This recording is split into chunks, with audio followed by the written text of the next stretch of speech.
Last stage లో తీసుకొని వచ్చారు మీరు పేషెంట్ ను, 4వ స్టేజ్ లో ఉంది కాబట్టి మేము బాగు చేయలేమని చెప్తారు డాక్టర్లు. అదే యేసుక్రీస్తు వారు అయితే 4 రోజులైంది, శవం కుళ్ళు పట్టిపోయిన దాన్ని ఏం చేశాడు, సమాధి దగ్గరికి వెళ్ళి లాజరు బయటకు రమ్మని చెప్పగానే మరలా తిరిగి బ్రతికి బయటకు వచ్చాడు. లోకంలో ఎవరైనా చనిపోయిన వ్యక్తిని తిరిగి బ్రతికించారంటే ఎవ్వరు చేయలేదని ఒక్క ప్రభువైన యేసుక్రీస్తు వారు మాత్రమే చనిపోయిన వారిని కూడా తిరిగి బ్రతికించినటువంటి శక్తి జీవం గల క్రీస్తుకుంది, తండ్రి అయిన దేవునికి ఉంది.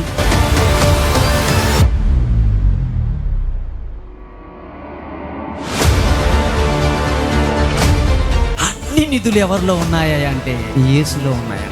నీకు బుద్ధి కావాలా, యేసులో ఉంది. నీకు జ్ఞానం కావాలా, యేసులో ఉంది. ఆయన నిధిలో ఉన్నాయంట. ఆయన ఒక గొప్ప గుప్త నిధి. ఆయనలో ఏమున్నాయంటే ఆ నిధులలో యేసు అని, ఆయనలో ఆ నిధిలో ఏమున్నాయి అంటే సర్వ సంపదలు. ఆ దేవునిలో ఉండేది మనము తులతీగ సంపదలు కాదు, బంగారు కాదు, వెంగిడి కాదు, ఎంజాయ్ చేయడానికి అవసరమైన సంపద కాదు. ఆయనలో ఉండేది బుద్ధి, జ్ఞానం చేసుకుంటారని సర్వ సంపదలు అన్నాడు. చూడండి.